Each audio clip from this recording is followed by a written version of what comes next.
Welcome to the August 28th edition of the LiveWorkPlay News. Tonight we're coming to you live from TD Place Stadium in Ottawa as part of the LiveWorkPlay Welcome Back Family Gathering and Barbecue at Lansdowne Park.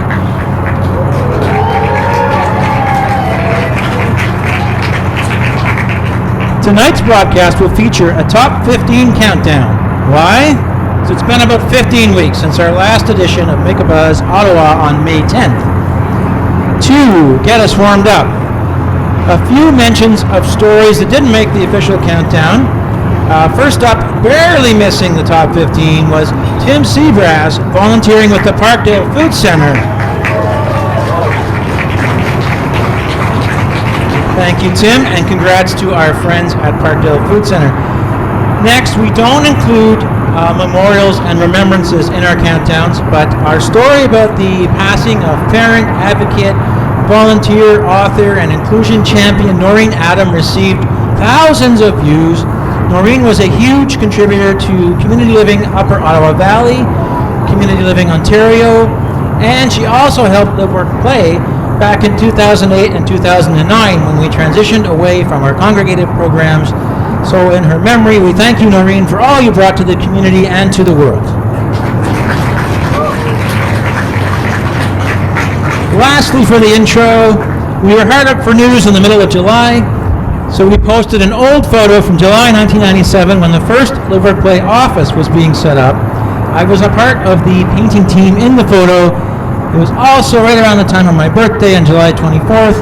So thanks for all the birthday wishes. Thanks for putting it into the top 15, but it's not in the countdown. Much appreciated. Thank you. Okay, on to the top 15. Coming in at number 15, stories from LiveWorkPlay members and families participating in the Ottawa Race Weekend on May 25th and 26th. The story that made the countdown featured Paul Knoll, who volunteered with the team from Liquid Gym, raising funds in the 2K race.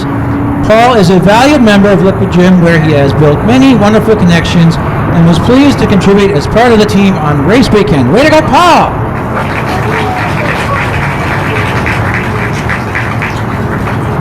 At number 14, thank you to our hardcore supporters who came out for our online annual general meeting on June 17th. Raise your hand if you were there. Like I said, hardcore supporters. You missed out on the chance to meet our new auditor, Eric Wilson, who's fabulous, and hear from our special guest, Mike Coxon, and elect the board for 24-2025. Even if you were not able to make it, many of you got the information after the fact on social media, and that pushed the story into tonight's countdown, so thank you for your support. Coming in at number 13. This one shot up the charts in just a few days. It's from news we shared just 3 days ago. So thank you to David Young, Mary Gasella, and other supporters who brought to our attention that LiveWorkPlay has been mentioned in several recent Government of Canada and federal public service reports and documents.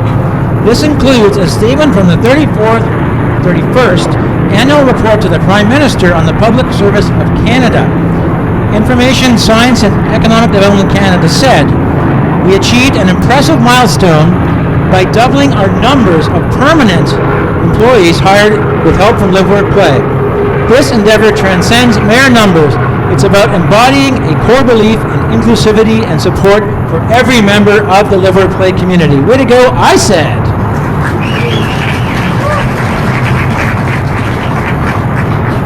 Number 12, two-part story. Two separate posts about the same topic that both made it into the top 15, so we just made it one in the countdown. On June 27th, we announced that the Ottawa Community Foundation was providing a grant in support of our private sector employment task force, and then on July 9th, the task force met right here at Lansdowne in the Autos Club, right down there, hosted by Jessica and Natalie from Levi TD Place. So thank you to all task force members and to the Ottawa Community Foundation for your continued support for LiveWorkPlay.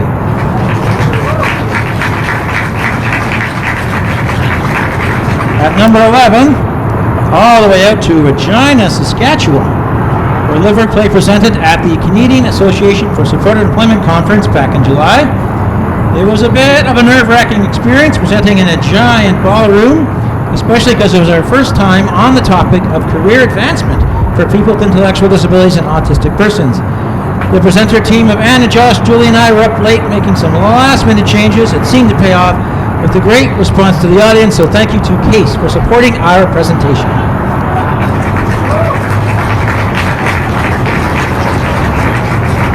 May-June is conference season, and coming in at number 10, more conference news, but from right here in Ottawa, with Helen Sanderson and Associates person-centered gathering at the Hampton Inn. LiveWorkPlay was all over this event, including a presentation with Batul, Grace, and Alex that resulted in standing room only for a discussion about our approach to just enough support.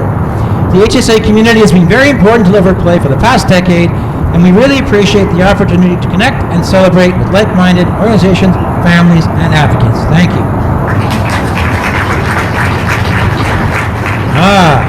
At number 9, not the first time, won't be the last time for a story with Chris Jones in the countdown.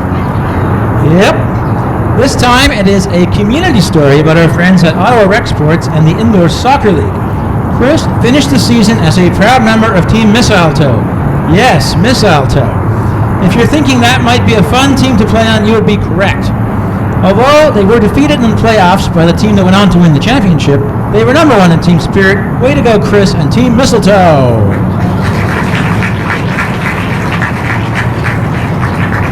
At number 8, Anna couldn't be here, but I know she's very proud. The Federal Employment Strategy Group is unstoppable when it comes to finishing in the top 10. The June 6th edition of this online quarterly event drew a huge audience from across the country, and LiveWorkPlay announced a new total of 42 indeterminate hires in the federal public service, and Marie Stanfield was celebrated by the Director General at Canada Revenue Agency for her 7th work anniversary. Way to go, Marie.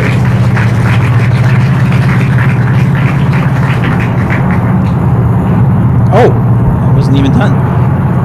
Later, CRA manager Emily Clement moved the audience to tears talking about her role in supporting inclusive employment for 3 employees on her team. Congratulations to volunteer chair Maria Gasella and the entire FASG team for another successful event.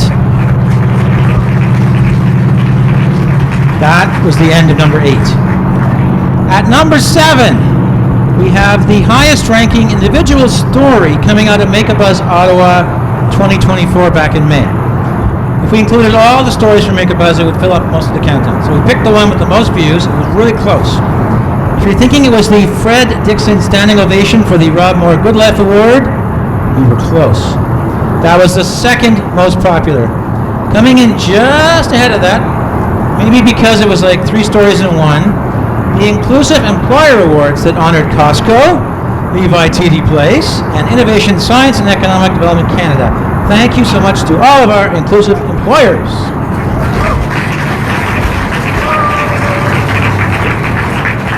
Coming in at number 6, the annual LiveWorkPlay pilgrimage to Blues Fest. So many of our members, staff, volunteers, and families take part in Blues Fest as attendees and volunteers.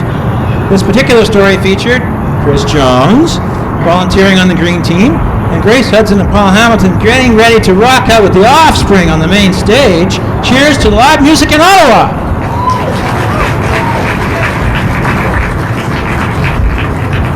Moving into the top 5, great mix of stories. From employment to insider news to national events to community news, which will be number 1? We'll see. Number 5, an employment story featuring Logan Sauvé of Health Canada, who was promoted last year and in June 2024 was nominated by manager Guy Levesque for an Assistant Deputy Minister's Award of Excellence. Although the award went to another deserving nominee, the detailed praise for Logan's role, which included his expertise as well as his commitment to colleagues and customer relations, earned a ton of attention all over the internet for the amazing story. Well done, Logan and Health Canada.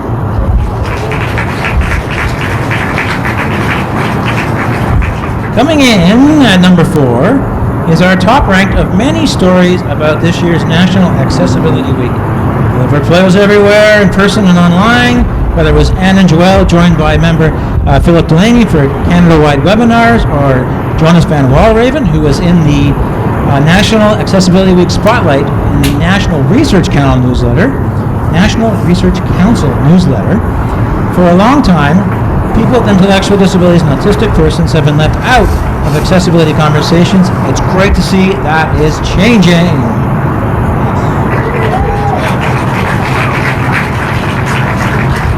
I told you there was some insider news in the top 5. So coming in at number 3, it was a share about the LiveWorkPlay staff team building day with artist Carol Gagnes at Bayview Yards.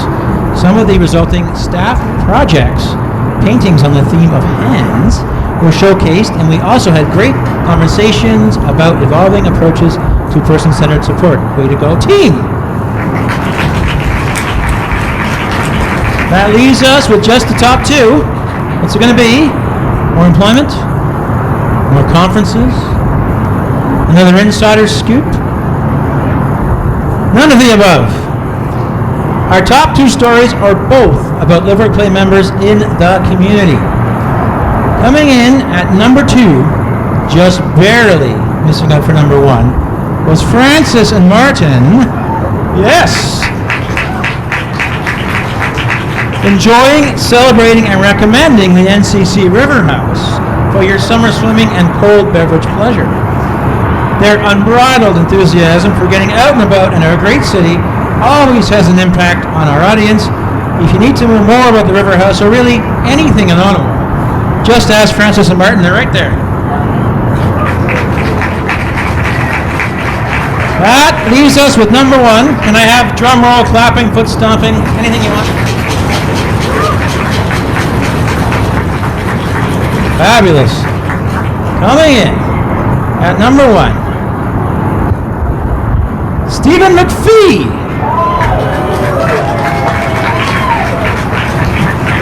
At the Mud Lake Conservation Area. Yes, on August 14th, we announced Stephen had surpassed 15,000 steps of walking on the trails of Mud Lake. He's also served as a guide to many others interested in this amazing gem of the Ottawa wildlife scene. We don't know if it's the picture of Stephen with Aya and Lindsay, or the picture of 3 ducks and a turtle on a log that helped us get to number 1. But either way, or both, Stephen and Mud Lake came out on top, and this concludes the LiveWorkPlay News for August 28, 2024. Thank you so much. You've been a great audience!